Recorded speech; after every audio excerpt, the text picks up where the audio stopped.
Meus irmãos, abra sua Bíblia, aproveitando que você já está em pé. Abra sua Bíblia no Evangelho como escreveu João, capítulo de número 6. Vamos lá. Hoje culto da família e também culto de missão.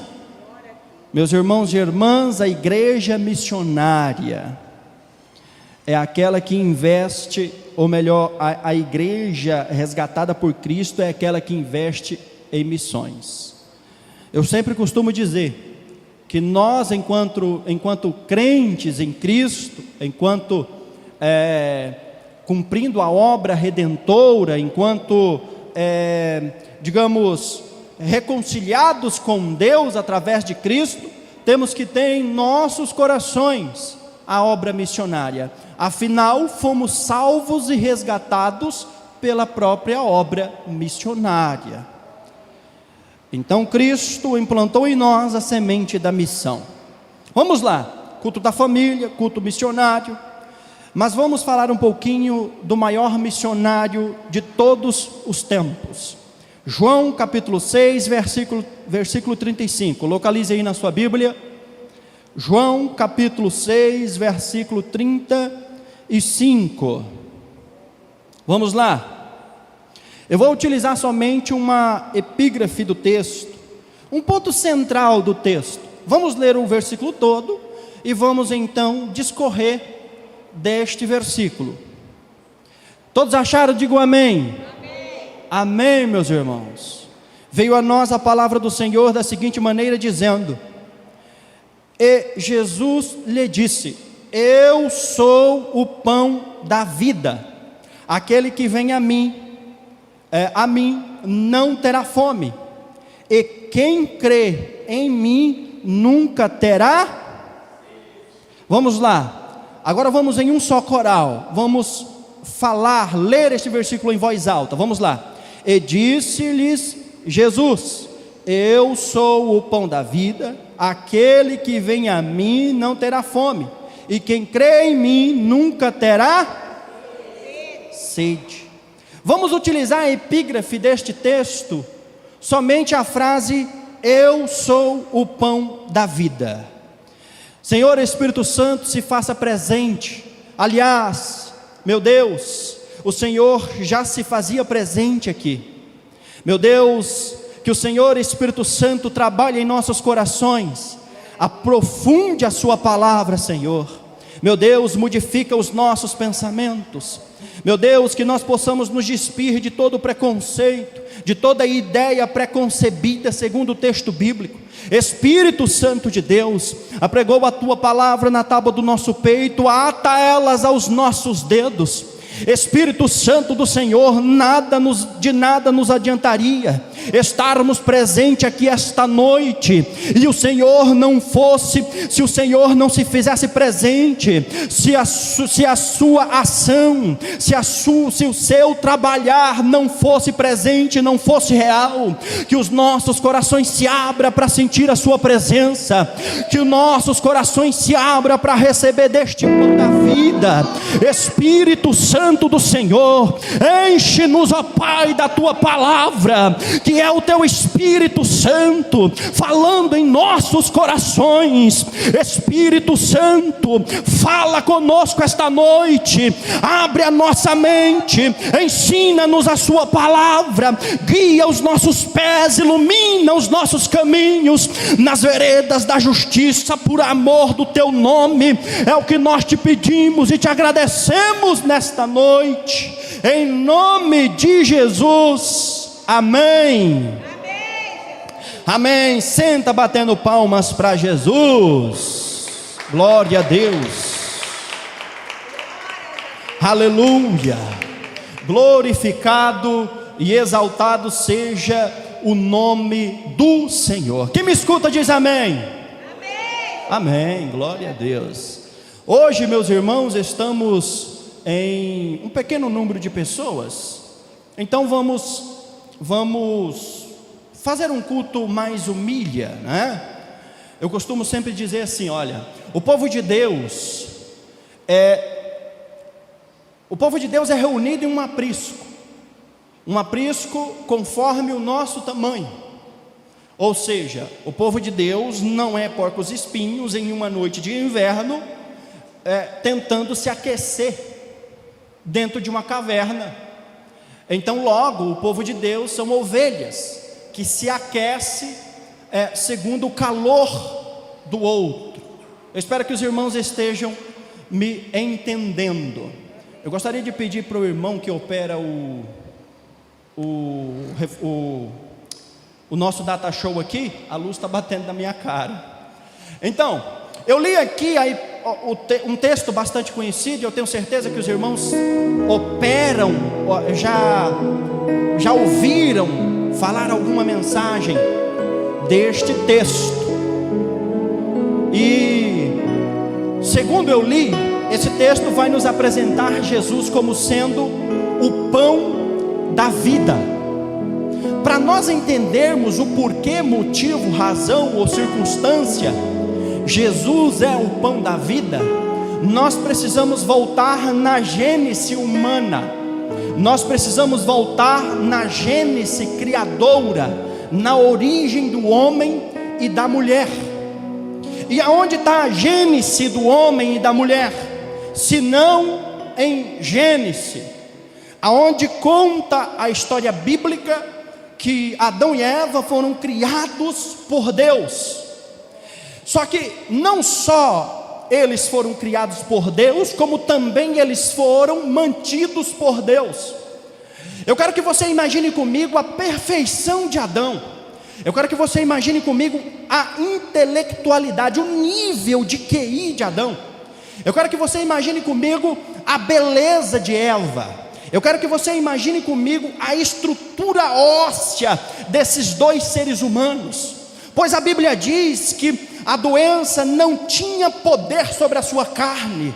O pecado não tinha poder sobre a estrutura física de Adão. O pecado não entrava na mente de Adão. O pecado não entrava no coração de Adão. Os pés de Adão não percorriam apressados para o adultério. Não.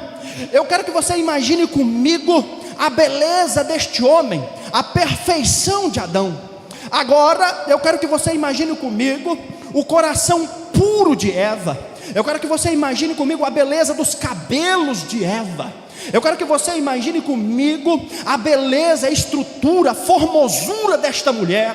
Pois este casal que eu estou te descrevendo estava na presença de Deus. Mas não somente eles não só eram belos, eles não só eram bonitos, eles não só eram formosuros, eles não faziam, a formosura não só habitava neles, como também Adão e Eva gozavam da presença de Deus. Olha só que extraordinário, os dois seres humanos tinham contato direto com o Pai, com o seu Criador.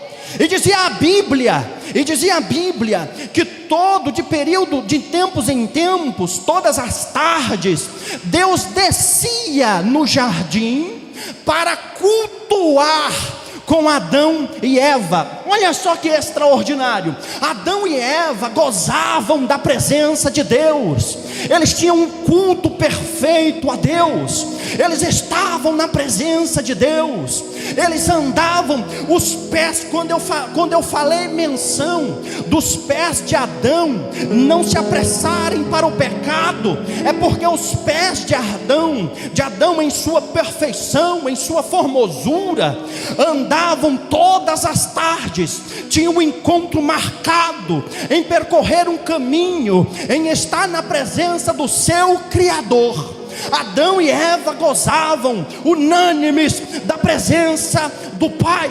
Só que, como seres humanos, agora falhos e pecadores, o que me parece é que este homem perfeito, esta mulher perfeita, não entendeu e não interpretou muito bem a mensagem do Pai. Olha, de toda a árvore comerá, de tudo que tem no jardim desfrute. Aliás, o poderio, vocês são a coroa da minha criação, vocês estão sobre tudo, vocês foram criados para governar tudo isso, então vocês têm autoridade sobre tudo. Só que enquanto vocês comerem da árvore da vida, vocês terão a presença do Pai, a presença do Criador. Enquanto vocês andarem com os teus pés apontados para a direção do Criador, então vocês terão a presença unânime do Pai. Enquanto vocês comerem da árvore da vida, a morte não pega vocês. Enquanto vocês comerem do pão da vida, da árvore da vida, a morte não terá poder sobre vocês. Enquanto vocês estiverem andando na direção do Criador, o caminho será perfeito, o caminho será reto, e os teus pés não se desviará dele. Porém, todavia, se você não comer desta árvore da vida, e comer daquela outra ali que eu vos proíbo de comer, você então morrerá. O que Deus estava falando para este casal perfeito era: a árvore da vida te dá vida, a árvore do conhecimento do bem e do mal te dá morte, a árvore da vida te dá a presença do Pai, mas a árvore da morte te dá fora a presença, a ausência do Pai. Parece que eles não entenderam muito bem, porque Adão e Eva tomando a concupiscências dos olhos, e o diabo tomando ocasião, porque os olhos de Eva brilharam para o fruto da árvore do conhecimento do bem e do mal. Tomando ela a concupiscências dos olhos, achou o fruto bonito, tomou e comeu. Quando ela comeu, eu imagino, fazendo uma conjuntura do texto, eu imagino que ela pensou: ora, o Criador falou que eu não ia morrer e eu não morri. Tem alguma coisa estranha, eu vou levar para o meu esposo. Levou para Adão. Adão comeu. Nesse instante eles perceberam algo estranho, mas na cabeça deles estavam: mas essa fruta não era envenenada? Mas esta fruta não ia nos matar? E matou. Agora em Gênesis 3:23, por causa disso, eles perderam a presença do Pai, eles perderam o caminho da direção do Pai. Pode conferir Gênesis 3:23. Eles perderam o pão da vida, e agora eles são expulsos por uma porta. Olha só que interessante. Eles são expulsos por uma porta, e do lado de fora da porta é colocado 2 anjos com a espada de fogo, protegendo o caminho da árvore da vida. Olha só, então quer dizer que o pecado entrou na vida do homem pela alimentação. Só que o que Jesus vem dizendo esta noite é que o livramento da morte também vem pela simbologia da árvore da vida. Olha só, eles foram expulsos. Então tudo isso que eu vos descrevi de Adão e Eva em Gênesis, como sendo da perfeição, como tendo tudo de bom, agora eles perdem tudo. Agora eles perdem a vida, agora eles perdem o caminho, e agora eles perdem o acesso à porta. Agora eles vão vagar, o errante. Imagine uma pessoa perdida no deserto. Imagine uma pessoa perdida sem direção, sem caminho. Era agora Adão e Eva, errantes. Podiam imaginar da onde teriam saído, o que perderam, e agora estão sem direção, sem rumo, na mentira. Estão agora mortificados. Agora foi estabelecido um tempo, e este tempo, Eclesiastes, lá em Eclesiastes diz: para tudo há um tempo debaixo dos céus. Prestou atenção que a Bíblia relata que tudo há um tempo debaixo dos céus, porque quando Adão e Eva estavam na presença do Pai, gozando do culto ao Pai, gozando da presença do Pai, era atemporal. Eles estavam ligados direto em Deus. Era Deus que os mantinha. A vida vinha de Deus, o culto vinha de Deus, a presença vinha de Deus, o livramento vinha de Deus, tudo vinha de Deus. Como agora eles perderam esta presença, presença. Agora este homem e esta mulher estão sem rumo, sem direção, sem pão, sem comida. E se você não come, você morre. E se você está sem direção, qualquer caminho te leva para qualquer lugar. Só que não é qualquer lugar que Deus quer te levar. Então, a partir de que Adão e Eva foram expulsos do paraíso, Deus monta uma estrutura. Porque quando Deus diz para Adão e Eva: não coma da árvore do conhecimento do bem e do mal, porque do dia que comeres morrerás. Eles comeram e morreram agora para a vida santa, e estão mortos em pecados. Só que, olha só que extraordinário, como Deus, na sua onisciência, projetou agora uma maneira de os resgatar de volta. Deus projeta agora. Lembra que Deus falou bem assim: o dia que você comer, você morre. Lembra que Ele falou isso? Sim, Ele falou. Só que agora, quando eles comeram, a morte era temporal. Eles estavam no tempo atemporal, no tempo de Deus. Agora eles caíram o degrau, ligados a este tempo. Lá em Eclesiastes, para tudo há um tempo determinado debaixo dos céus. Há tempo de cantar, há tempo de chorar, há tempo de sofrer, há tempo de gozar, há tempo de plantar, há tempo de colher, há tempo para tudo. Agora eles estão ligados a este tempo. Só que Deus é extraordinário. Deus falou: a morte vai pegar vocês, e pegou. Só que o primeiro a morrer não foi Adão e Eva. Olha só que extraordinário isso daqui. Aleluia. Eles morreram para a presença de Deus, mas a sua carne física ainda não tinha morrido.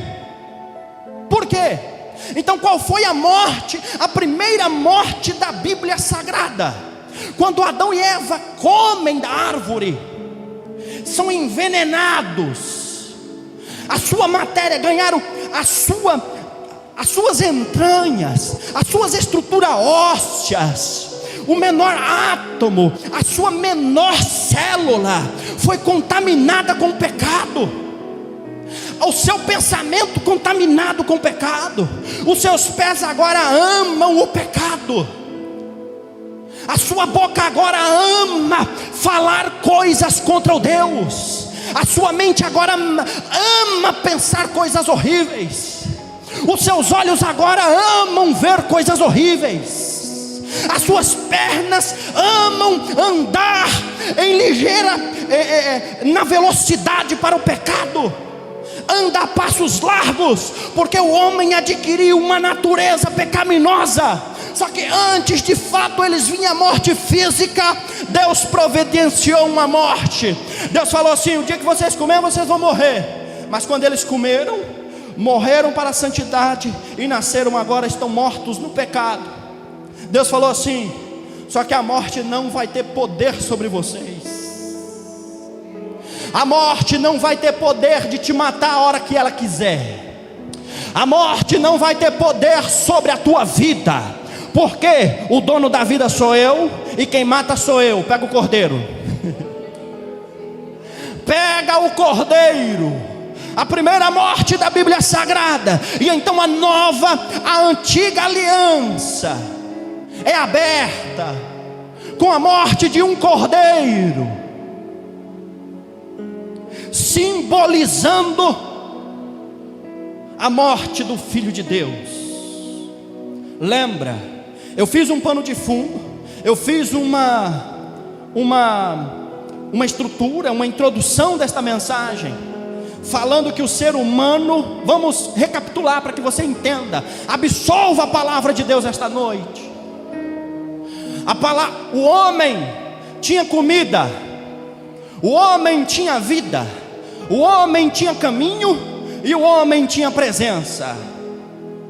O homem perdeu a comida, o homem perdeu a vida, o homem perdeu o caminho, e o homem perdeu a presença. Agora com um projeto salvífico, meu irmão, agora com um projeto salvífico, Deus projeta agora um meio de o homem voltar. Enquanto no Antigo Testamento, e aliás, Jesus é o personagem central da Bíblia Sagrada.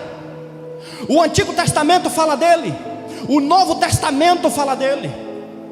Não há dúvida de que Jesus é o personagem mais importante da história. Afinal, ele dividiu a história antes dele e depois dele. Não há dúvida de que Jesus é o personagem mais importante da história. Enquanto na antiga aliança o homem e a mulher vinham sendo subjugados pelo poder da morte, enquanto no Antigo Testamento o homem e a mulher vinham na perdição do pecado e na perdição da morte, Deus projeta, e existe uma forma de pré-aparição de Jesus, do livro de Gênesis ao livro de Malaquias. E Deus começa a apresentar novamente, a se relacionar com o homem novamente, para resgatar ele, trazer de volta para o caminho. E Jesus no Antigo Testamento começa a sua existência, a pré-aparecer em forma teofânica. Ele apareceu a Moisés, ele aparece nos montes. A sua presença é manifestada através da arca da aliança. A sua presença é manifestada dentro da tenda. Tendas no Antigo Testamento significam um lugar onde Deus se revela, onde Deus se manifesta. Só que, enquanto no Antigo Testamento Deus se manifesta em lugares, Deus se manifesta em objetos, Deus se manifesta em lugar geográfico, Ele prepara agora uma maneira de parar de se manifestar em objetos, arca da aliança, de parar de se manifestar em objeto, as pedras da lei, de parar de se manifestar em lugares, para se manifestar em um tabernáculo. Quem? Nós. Enquanto no Antigo Testamento a morte vinha subjugando todos os homens, a morte olhou, eu imagino agora a morte olhando para Adão e dizendo: Adão, eu venci. A morte olhando para Eva e dizendo: eu venci. A morte olhando para o primeiro patriarca Abraão: eu venci. Olhou para Isaac: eu te venci. Olhou para Jacó e disse: eu te venci. Olhou para os 12 patriarcas de Israel no Egito e olhou para cada um deles e disse: eu te venci. Olhou para Davi, fundador de Jerusalém, homem segundo o coração de Deus, e disse: eu te venci. Olhou para Elias e disse: você pode fazer descer fogo do céu, você pode fazer coisas extraordinárias, se não fosse Deus na tua vida eu teria te vencido. Eu imagino a morte olhando para Elias e lambendo o beiço para catar Elias pelo pé. Deus o resgata primeiro. Já era uma maneira de dizer que a morte não tinha poder de fato sobre nós. Eu imagino a morte olhando para Eliseu e dizendo: eu te venci. Eu imagino a morte olhando para todos os homens, Isaías, Jeremias, Abacuque, olhando para esses homens e dizendo: eu venci. Eu venci. Eu tenho poder sobre você. É a morte dizendo isso. Só que quando eu chego em Malaquias, termina. Vamos colocar aqui um ponto final. Chegou Malaquias, acabou o poder da morte. Começa Mateus, e foi assim o nascimento do Filho de Deus. E Jesus começa a pregar. Jesus começa a crescer, se desenvolve e começa a pregar. Enquanto ela está olhando para todos os homens do passado, dizendo: eu venci, nasceu uma agora, que ela vai ser obrigada a se dobrar. Aleluia. Quando Jesus foi crucificado, eu imagino a morte e o inferno batendo no peito e dizendo: eu venci.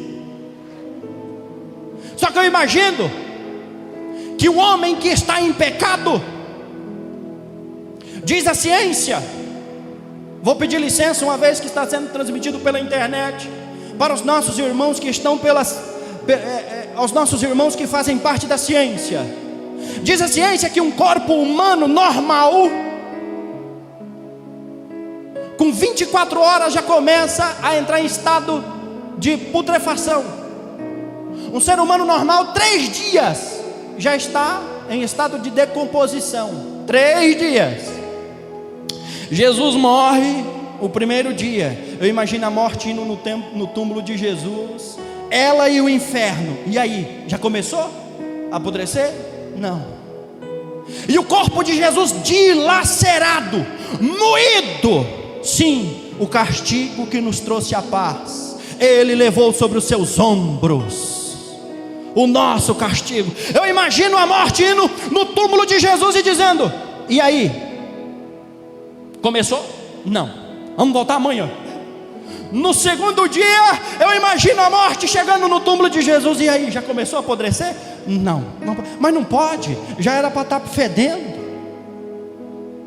No terceiro dia, ela volta no túmulo de Jesus e fala: mas não vai apodrecer não.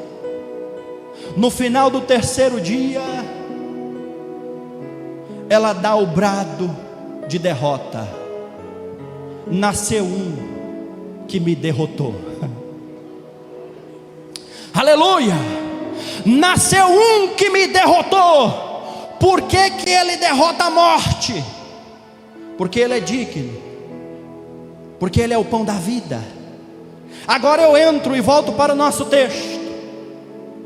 Lembra na introdução da mensagem, quando eu disse que a morte, ou na verdade a morte tirou tudo do homem?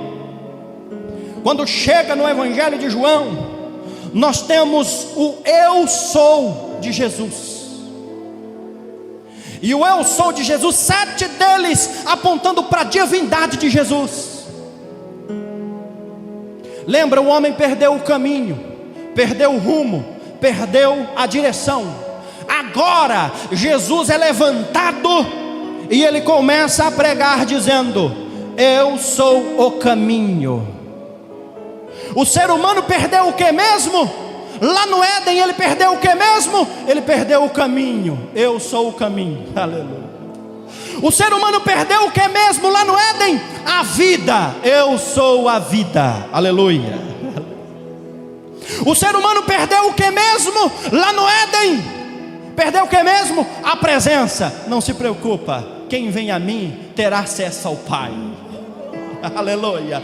O ser humano foi o que mesmo? Perdeu o que mesmo? O direito ao acesso ao Pai. A porta se fechou. Jesus aparece dizendo: eu sou a porta. Aleluia. O ser humano perdeu o que mesmo? A alimentação. Não se preocupa, eu sou o pão da vida. Aleluia.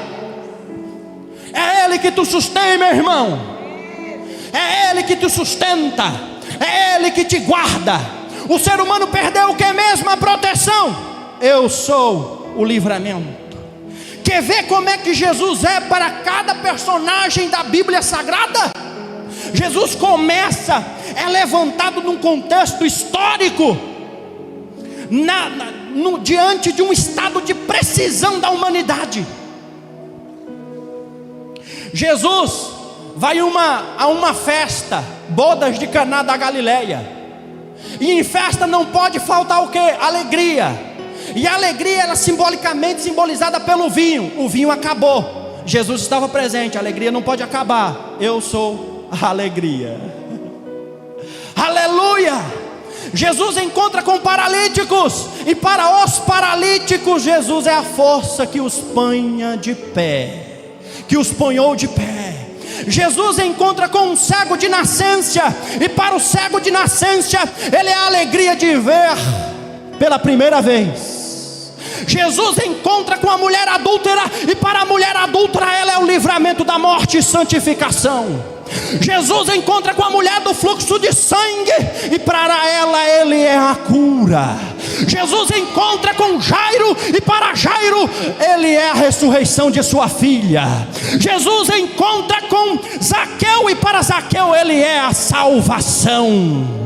Aleluia, aleluia. Jesus encontra com a mulher samaritana, e para a mulher samaritana ele é o quê? O profeta verdadeiro, o Messias, o Salvador. Aleluia. E para nós esta noite ele é o quê? O Salvador, o Salvador. Aleluia. Jesus encontra com os leprosos, e para os leprosos ele é a santificação. É por isso que Jesus disse: eu sou. Meu irmão, o que é que você está precisando agora neste momento, além da sua salvação? O que é? Ele é para você. Aleluia. Se você estiver com o celeiro vazio, ele é mantimento para dentro da tua casa. Aleluia. Se você estiver precisando de uma porta aberta, ele é a porta. Aleluia. Se você estiver precisando de uma cura, ele é a tua cura. Ele é a tua cura. Se você estiver precisando de um alimento espiritual, ele é o pão da vida. Ele é tudo que nós perdemos no Éden, somos resgatados novamente. Aleluia. Aleluias, aleluias. Por isso nós precisamos dele. Por isso nós estamos em um culto missionário. Agora você entende por que investir em missões. Agora você entende por que pregar o evangelho. Porque você olha num mundo cheio de injustiça, você olha em um mundo cheio de pecado, e você olha e entende porque agora a necessidade de pregar Jesus. Porque aonde há guerra ele é a paz, porque aonde há a morte ele é a vida, porque aonde há o pecado ele é a santificação. Aleluia. O que você está precisando dentro do seu coração agora? O que você está pensando agora? Almejando agora? Sim, meus irmãos e irmãs, nós precisamos. E o que nós precisamos dele? Nós precisamos dele, a salvação. Porque em João 6,35 ele é o pão da vida. Em João 8,12 ela é a luz do mundo. Em João 7,10 ele é a porta das ovelhas. Em João 10,11 ele é o bom pastor. Em João 10,25 ele é a ressurreição e a vida. Em João 14,6 ele é o caminho, a verdade e a vida. Em João 15:1 ele é a videira verdadeira. Agora olha para cá. Aleluia. Jesus é intrínseco num contexto histórico de maior precisão da humanidade. Agora eu já vi alguns irmãos criticando quando o pastor faz o culto e no final do culto dá comida para o povo. Aprenda uma coisa, meu irmão: Jesus veio suprir a salvação e também o alimento espiritual e físico. Você quer ver uma coisa? Em João capítulo 6, isso aqui é extraordinário, e eu vou encerrar. Em João capítulo 6, nós temos um contexto. Qual o contexto? Nós temos um contexto da sociedade em que Jesus é inserido, governamental, chamado teocracia. A teocracia consiste no seguinte, meus irmãos: consiste no poder religioso ligado ao poder político, não se separa. O nosso Brasil, por exemplo, ele é um estado laico. O que significa isso? Não define para os seus cidadãos uma religião pré-definida. Por isso que no Brasil tem essa grandeza, essa pluralidade de igrejas. de títulos, de denominações. Glória a Deus por isso, graças a Deus por isso, porque nós estamos falando em um culto missionário. E você sabia que o Brasil está em primeiro lugar no mundo, em um país que mais mandou missionários para outras nações? Se você um dia tiver a oportunidade de entrar na África e perguntar para eles assim: que tipo de nacionalidade você quer que venha trazer o evangelho aqui? Qual tipo de língua? Qual tipo de missionário você quer aqui? Eles vão responder prontamente: brasileiro, porque foi um dos maiores países que mais mandou missionários para a África do Sul e para o mundo. Agora você entende a necessidade? E Jesus está sendo inserido, e como governo teocrático, o governo político oprime o povo com a cobrança de impostos. O governo religioso, que está ligado ao político, também oprime o povo. Lembra dos fariseus? Então você tinha o contexto seguinte: você tinha Roma cobrando impostos abusivos. Lembra de um camaradinha chamado Zaqueu? Ele era chefe dos publicanos. O chefe dos publicanos, aliás, todos os publicanos eram considerados prosélitos, traidores do sangue judeu. Existiam alguns rabinos da época que falavam que todos os publicanos, os judeus cobradores de impostos, deveriam ser considerados mortos. Por isso, quando Jesus entra na casa de Zaqueu, fala: este também é filho de Abraão, por causa do olhar do povo. Então você tinha o seguinte: ele, como Zaqueu era cobrador de imposto e ele era chefe dos publicanos, ele tinha funcionários públicos trabalhando para você. E Roma não fazia questão nenhuma de fiscalizar o tipo de imposto. Exemplo: você tinha essa Bíblia aqui sendo vendida por 1 denário. Roma chegava e dizia: não, essa Bíblia aqui não vale 1 denário, ela vale 5 denários, e eu vou cobrar impostos de 5 denários. E não paga não para ver. Olha o tipo de opressão. Ia lá Zaqueu, recolhia o imposto que os seus funcionários já cobravam abusivo. Era para cobrar 5, cobrava 10, repassava 5 para Zaqueu. Zaqueu ficava com um pouco e mandava para Roma. Olha o tipo de opressão que tinha. Quando Jesus chega no capítulo 6 do livro de João, uma multidão precisando de comer. Um discípulo pergunta para Jesus bem assim: aonde vamos comprar pão para esse povo? Jesus falou assim, não, na verdade foi Jesus, falou assim: aonde vamos comprar pão para esse povo comer? O discípulo falou para ele assim: mestre, nós estamos longe de qualquer cidade aqui da região, e essa hora do dia, essa altura do dia, não tem como mais comprar pão, porque já está anoitecendo. E diz o texto bíblico em João capítulo 6 que ele falou isso porque sabia.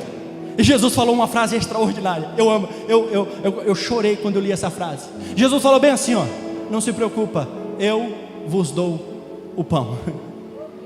Eu vos dou, eu vou dar pão. E o discípulo chegou assim: o que temos? O que temos aqui?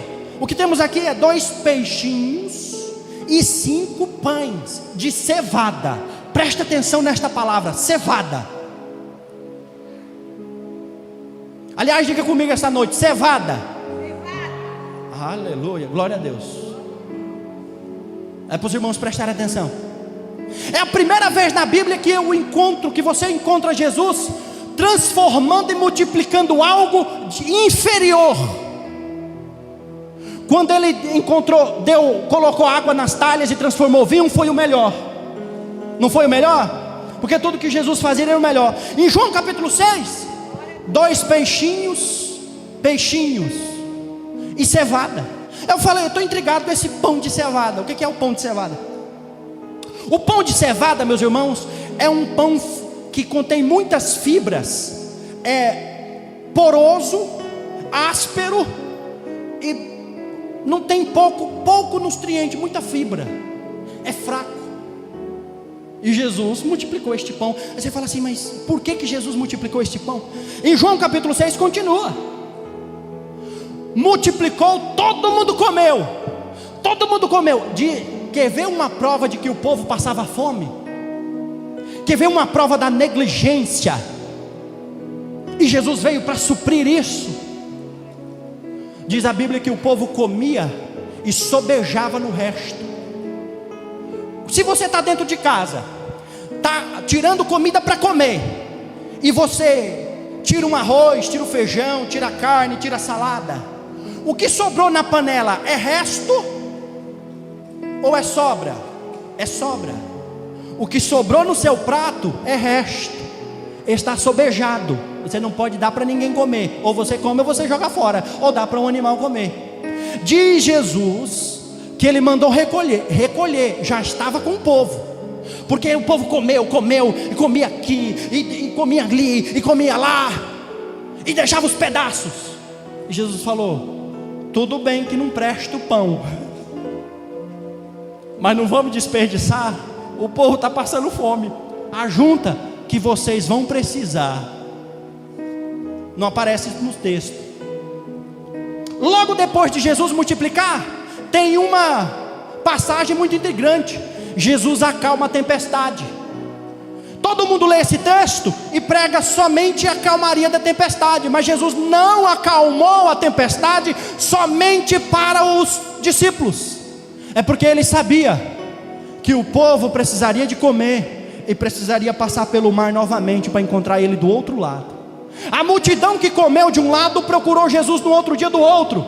Quando procura Jesus no outro dia do outro, Jesus fala: agora não é pão de cevada, é pão da vida. Aleluia. Agora não é pão de cevada, agora é pão da vida. Olha só que extraordinário. É porque Jesus tinha o melhor para nós.